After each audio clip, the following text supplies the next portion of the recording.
গো মন খারাপ করে আসো কেন? আম্মা বুঝা লাইছে আমি কারোর কথা কই। বুঝতে পারলাম, এটা তো ভালো কথা। এটা কেমনে ভালো কথা হইলো? আমার এখন বাইরে বেরোইতে দেয় না, কোথাও যাইতে দেয় না। বলছে ভালো ছেলে দেখে বিয়ে দিয়ে দিব।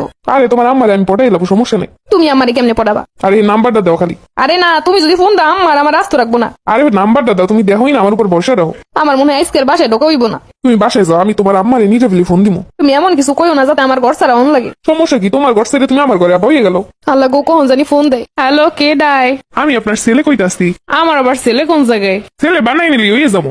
এটা আবার কেমন কথা? ছেলে আবার বানায় কেমনে? ও না, আমার কাছে কি রং তামাশা করতে ফোন দিছো? ফোনটা রাখো। জানেন আপনার চেহারাটা আমার একদম মায়ের মতো লাগে। আরে কি সুন্দর মায়াবী চেহারা, সত্যি আপনার তুলনা হয় না। কি কইতে ফোন দিছো এইটাকে এত রং বাদ দিয়া? ইয়ে মানে আন্টি, আপনার মেয়েটারে না খুব পছন্দ করি আমি। ও এই কাহিনী, আজকে তোর খবর আছে। আমি কি করছি? কার আগে কথা শেষ করলো কোন পোলায় কল দিছে? আন্টি আমি কিন্তু ছেলে পালা, আমার এলাকায় খোঁজ নিয়ে দেখতে পারেন। আপনার মেয়ের লেগে আমি চা দইনা দিতে পারি। খালি আপনার মেয়েটারে আপনার কাছে ভিক্ষা চাইতাছি। তারপরে বলো তুমি করো কি? আন্টি আমি এখনো পড়াশোনা করি, কিছু একটা করে ফেলাম 1 বছরের মধ্যে। নিজে আগে প্রতিষ্ঠিত হে পর অন্য একজনের কথা চিন্তা কইরো। ওর জন্য শুধু প্রতিষ্ঠিত না, সবকিছু করতে পারুম, কিন্তু আমি প্রতিষ্ঠিত হওয়া পর্যন্ত ওরে আপনি কারো কাছে বিয়ে দিতে পারবেন না। এইগুলা করিস আর স্কুলে পড়িস, আমার ওরে স্যার আমি বাঁচবো না। ও হেই লেগে কই আমার মোবাইলের টাহা ভরি আর টাহাডি কই যায়? টাহা তো এখন উড়ে যায় বুঝতে পারলাম। আমার পোলারে কিন্তু অনেক ভালো, তুমি হাজার খুঁজে যাও এমন পোলা পাবা না। আমি পাবো না, তুই পাইছো।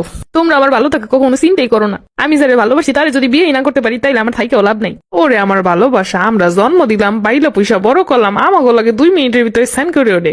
একটু এদিক দিয়ে উদিক হইলে রাগারাগি করে শেষ করে ফেলাও, খাওয়া দাওয়া বন্ধ। ও আমার অনেক ভালো রাখবো, আমি যতই রাগ করি না কেন ও আমারে বুঝায় সবসময়। আমারে তো কোন রমিটে রাজি করাইতে পারতাছি না। আরে তুমি চেষ্টা করো, আমি তো ফোন দিতে আছি প্রতিদিন। আমি তোমারে ছাড়া বাঁচবো না। আম্মাই কইছে তুমি 2 দিন পর আমারে কষ্ট দিবা। আরে পাগল, ওইগুলো তো তোমার আমারে দিয়ে সরানো লেগে কয়। আমি তোমারই সবকিছু কইরা দিমু, কোনো কাম তোমার করণ লাগবো না। তোমার চোখ দিয়ে 1 ফোঁটা পানি আমি কোনোদিন পড়তে দিমু না, কিন্তু প্লিজ তুমি আমার জীবন দিয়ে চলে যাইও না। তুমি তো জানো আমি অল্পতেই রাইগে যাই। বিয়ের পরে তুমি যদি এগুলো না সহ্য করতে পারি আমার লাগে রাগারাগি করো। তুমি আমার ভালোবাসাটা এত ছোট মনে করলা? আরে যে জায়গায় ভালোবাসা আছে সেই জায়গায় রাগের কোনো অস্তিত্বই নেই। তুমি রাগ করলে আমি রাগ ভাঙানোর জন্য তো আছি। আম্মাই কইছে 2 দিন পর আমি সংসার সাইডে চলে মনে। কি যে বলো তুমি একবার খালি আমার দেখবা, আমি সবকিছু উল্টাই দেবো। তোমার আম্মারে তুমি দেখাই দিবা কত ভালো আছো তুমি। আমার এগুলো বুঝাইতে পারতাছি না, এত কইতাছি। আচ্ছা তোমার ফ্যামিলি আমার পছন্দ করবো তো? করবো না কেন? দাঁড়া আমি তোমার আজকে কথা কয়ে দিতেছি। আমি কি কম, আমার ভয় লাগতাছে। আরে কি বলো, আমার আম্মা মানে তোমার আম্মা মনে করে কথা কবা হয়ে গেল। আগো কেমন আছো তুমি? ইয়ে মানে ভালো আছি, আপনি ভালো আছেন? এই তো ভালো আছি। তুমি নাকি ভয় পাইতাছো কি লেগা? ইয়ে মানে আপনারা আমারে পছন্দ করবেন কিনা? কি যে কও, তোমার মতো এরকম একটা লক্ষ্মী মাইয়া পাওয়া আমার ভাগ্যের ব্যাপার। তুমি খালি আমার বাড়িতে চুপ করে বয়ে থাকবা, আমি তোমার খালি দেখুম, আমার পরানটা তাতে জুড়ে যাইব। দেখছো তুমি তো ভয় পাইতেছিলা, দেখছো আমার কত বালা। তোমার আম্মা অনেক বালা, আমার আম্মার সে জমের বালা। উন চাইতেছে এমনই আমার বাড়ি রেখে তোমার বাড়িতে চলে যাই। আমি তো এইটাই কইতাছি। না না রাহো, একটু সবাই ম্যানেজ ট্যান্স করে রাজি করে তারপরে। কত ভালো মানুষ, এখানে গেলে আমি কত যে ভালো থাকবো আমারে বুঝাইতেই পারি না। কইছিলে 3 ঘন্টা গেছিলাম, একটু বন্ধুরা ডাকছিল। আমার একা বাসা রেখে তুমি এরকম বন্ধুদের সাথে ঘুরতে যাও, এটা কি ঠিক?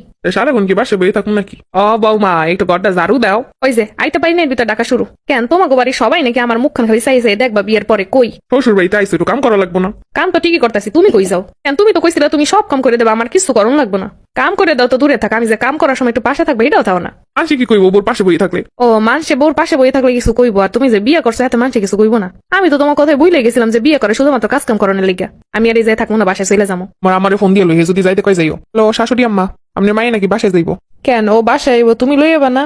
না হ্যাঁ, আমার বাসায় যেতে মন চাইছে, আমি নিয়ে যাইতে পারুম না। এটা আবার কেমন কথা? আপনার মায়ে খালি এদিক দিয়ে ওদিক হয়ে গেলে খালি সেইতে যায়। শ্বশুর বাড়ি আইসে কাম কাজ করানো লাগবো না? আমি কাম কাজ নিয়ে কিছু কইছি? তুমি যেগুলো যেগুলো কইছিলে এগুলো একটাও রাখতাছো? বুঝছেন হে কেমনে তর্ক করতেছে আমার লাগে। বাড়িতে গেলে একটু মানুষ করে পাঠাইয়েন। কেন তোমারে না আগেই কইছিলাম আমার মাইয়ে কিন্তু মানুষ না, বিয়ে করো না। এ সময় তো আমার কথাটা কানে যায় না, এ সময় তো কইছো চা দাইনে দিমু আমনে গো মাইজি গো লইগা। এখন বিয়ে করে কইতাছো আমনের মাইয়া আমনের মাইয়া। আগে তো বলতে পারি না, এখন বুঝতেছি। আমি যদি বলতে পারতাম আমিও কি বেরিতে দিতাম। যাই হোক, বিয়ে শাদী হইছে, মানে এগোছায় থাও, দুইজনের বোঝার চেষ্টা করো। আপনার মাইয়ের বুঝান, আমি পারুম না। পারবি কেমনি? এখন তার আমার ভালো লাগে না, বিয়ে করো হয়ে গেছে না, এখন আর আমার কোনো মূল্য নাই। দেখছেন কেমনে কথা কয়? তুই তো কথাগুলো বলার জন্য উস্কাই দিতেছিস আমারে। আমি আজকেই চলে যাবো। তুই যাইবো নাকি? নিয়ে যান, আমি নিয়ে যাইতে পারুম না। কত রং করে বিয়ে করছিল, একদম বুঝলা গেছো খুব দ্রুত। বাহ, হাজারো মাই এরকম ছলনায় পড়ে বিয়ে করতেছে, সারা জীবনে এর বুক টানতেছে। বিয়ের আগে কইলি তো এগুলো করণ লাগবো, আমি এরমের করবো ওরম করবো, তাইলি তো মাই নাইতে পারলে আইতাম, না আইলে না আইতাম। কত কাহিনী করে, কত মিথ্যা করে, কত ছলনা করে বিয়ে শাদী করে এরপর রং করবো।